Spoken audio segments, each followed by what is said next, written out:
ഉപപ്രതിപക്ഷ വിവാദത്തിന് പിന്നാലെ ഭൂമി കൊള്ളയും ചർച്ചയായതോടെ പ്രതിരോധത്തിലാവുകയാണ് CPM-ഉം LDF-ഉം. AKG സെന്റർ ഇരിക്കുന്ന ഭൂമിയും നഷ്ടമാകുന്ന അവസ്ഥ കൂടി വന്നതോടെ CPM-ന് തലവേദനകൾ വർദ്ധിക്കുന്നു. അതേസമയം AKG സെന്ററിന്റെ വിവാദ ഭൂമി കേരള സർവകലാശാല നാളെ അളന്ന് തിട്ടപ്പെടുത്തും. വിവരങ്ങളുമായി ദിലീപ് കുറ്റിച്ചൽ തലസ്ഥാനത്ത് നിന്ന് ചേരുകയാണ്. ദിലീപ്, അതായത് ഭൂമി ഇന്നോ നാളെയോ ആയിട്ട് അളന്ന് തിട്ടപ്പെടുത്തും എന്നുള്ളത് നമ്മൾ ഇന്നലെ തന്നെ പറഞ്ഞു വെച്ചതാണ്. എന്തായാലും അക്കാര്യത്തിൽ ഒരു തീരുമാനമായിട്ടുണ്ട്. നാളെ അളന്ന് തിട്ടപ്പെടുത്തും. കയ്യേറ്റ ഭൂമി തിരിച്ചു പിടിക്കാൻ തന്നെയാണ് തീരുമാനം.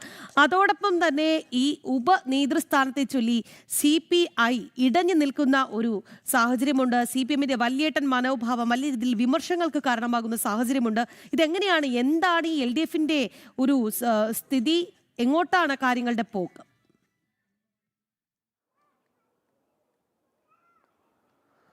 രാഖി, വിനോദ്, ഇപ്പോൾ CPM-നെ സംബന്ധിച്ചിടത്തോളം നല്ല സമയം എന്ന് തന്നെ പറയേണ്ടി വരും. പ്രത്യേകിച്ച് CPI ശക്തമായ നിലപാട് അല്ലെങ്കിൽ കടുത്ത നിലപാട് ഇപ്പോൾ സ്വീകരിച്ചിരിക്കുന്നത്. പ്രത്യേകിച്ച് ഈ ഉപപ്രതിപക്ഷ സ്ഥാനവുമായി ബന്ധപ്പെട്ട് ഉഭയകക്ഷി ചർച്ച നടത്തിയെങ്കിൽ പോലും അത് വലിയ പരാജയമായിരുന്നു. TP രാമകൃഷ്ണനും അതോടൊപ്പം തന്നെ ബിനോയ് വിശ്വം അടക്കമുള്ളവർ ചേർന്നാണ് ഇത്തരത്തിൽ ഉപപ്രതിപക്ഷ സ്ഥാനവുമായി ബന്ധപ്പെട്ടുള്ള ചർച്ച നടത്തിയത്. പക്ഷേ അതിൽ നിന്നും യാതൊരുവിധ ചർച്ചയ്ക്ക് ശേഷം യാതൊരു തീരുമാനവും ഉണ്ടായില്ല. അതിനുശേഷം TP രാമകൃഷ്ണൻ പറഞ്ഞത് CPM കടുത്ത നിലപാട് സ്വീകരിക്കുന്നുവെന്നും അത് ചർച്ചയിലൂടെ പരിഹരിക്കുമെന്നും അടക്കമുള്ള കാര്യങ്ങൾ പറയുമ്പോഴും നിലവിൽ എന്തായാലും CPM-നെ സംബന്ധിച്ചിടത്തോളം ഉപപ്രതിപക്ഷ സ്ഥാനം നൽകേണ്ട സാധ്യത ഇല്ല എന്ന് തന്നെയാണ് കരുതേണ്ടത്. പ്രത്യേകിച്ച് ആദ്യം മുതൽക്ക് തന്നെ CPM-ന്റെ ജനറൽ സെക്രട്ടറിയായ MA ബേബി വ്യക്തമാക്കിയത് അത്തരത്തിൽ യാതൊരു കീഴ്വഴക്കങ്ങളും മുൻകാലങ്ങളിൽ ഇല്ലായിരുന്നു.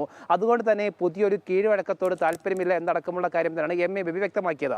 അതിനുശേഷമാണ് ബിനോയ് വിശ്വം അടക്കമുള്ളവർ ശക്തമായ നിലപാട് സ്വീകരിച്ചത്. CPIക്ക് ഉപപ്രതിപക്ഷ സ്ഥാനം വേണമെന്നടക്കമുള്ള കാര്യങ്ങൾ. എന്തായാലും CPIക്ക് ഉപപ്രതിപക്ഷ സ്ഥാനം നൽകുമ്പോൾ സ്വാഭാവികമായിട്ടും CPM-ന്റെ ആ ഒരു ശക്തി ചോരുന്നു എന്ന് തന്നെയാണ് അവർ സ്വയം മനസ്സിലാക്കുന്നത്. അതുകൊണ്ട് തന്നെ ഉപപ്രതിപക്ഷ സ്ഥാനം നൽകാനുള്ള സാധ്യത വളരെ കുറവാണ്. അതോടൊപ്പം തന്നെ നമുക്ക് കൂട്ടിച്ചേർക്കാൻ മറ്റൊരു വിഷയം എന്ന് പറയുന്നത് AKG ഈ ഭൂമിയുമായി ബന്ധപ്പെട്ട വിഷയമാണ്. AKG ഭൂമിയുമായി ബന്ധപ്പെട്ട വിഷയത്തിൽ എന്തായാലും സംസ്ഥാന സർവേ ഡയറക്ടറേറ്റ് നാളെ ഇത് അളന്ന് തിട്ടപ്പെടുത്തും എന്നാണ് നിലവിൽ മനസ്സിലാക്കാൻ അല്ലെങ്കിൽ പുറത്തുവരുന്ന വിവരങ്ങളുടെ പശ്ചാത്തലത്തിൽ മനസ്സിലാക്കാൻ സാധിക്കുന്നത്. സ്വാഭാവികമായിട്ടും ഈ ഒരു വിഷയത്തിൽ CPM-ന്റെ നേതാക്കൾ യാതൊരു പ്രതികരണവും ഇതുവരെ നടത്തിയിട്ടില്ല. അതുകൊണ്ട് തന്നെ ഭൂമി തിരിച്ചു പിടിക്കുമ്പോൾ അല്ലെങ്കിൽ സ്വാഭാവികമായിട്ടും നാളെ ഇത് അളന്ന് തിട്ടപ്പെടുത്തുമ്പോൾ ഏകദേശം 15 സെന്റ് മാത്രമാണ് ഉള്ളൂ എന്നാണ് CPM-ന്റെ അവകാശവാദം. എന്നാൽ നമുക്ക് ദൃഷ്ടിയിൽ അതല്ലെങ്കിൽ കാഴ്ച തന്നെ ഏകദേശം 50 സെന്റിന് പുറമെ ഈ വസ്തു ഈ AKG സെന്ററിൽ ഇരിക്കുന്നു എന്നടക്കമുള്ള കാര്യങ്ങൾ നമുക്ക് ഒറ്റ കാഴ്ച തന്നെ മനസ്സിലാക്കാൻ സാധിക്കുന്നുണ്ട്. അപ്പോൾ സ്വാഭാവികമായിട്ടും നാളെ ഇത്തരത്തിൽ അളന്ന് തിട്ടപ്പെടുത്തുമ്പോൾ ആ വസ്തു സർവകലാശാല തിരിച്ചു പിടിക്കും. അപ്പോൾ സർവകലാശാല തിരിച്ചു പിടിക്കുമ്പോൾ ആ വിഷയത്തിൽ എന്ത് പ്രതികരണമാണ് ഇനി CPM-ന്റെ ഭാഗത്ത് ഉണ്ടായിരിക്കുന്നത് എന്നടക്കമുള്ള കാര്യങ്ങളാണ് ഏറ്റവും പ്രധാനപ്പെട്ട കാര്യം. എന്തായാലും CPM-നെ സംബന്ധിച്ചിടത്തോളം ഏറ്റവും ഒരു കഷ്ടകാലത്തിലൂടെയാണ് ഇപ്പോൾ കടന്നു പോകുന്നത്. CPM-ന്റെ അത് ആഭ്യന്തര വിഷയമുണ്ട്.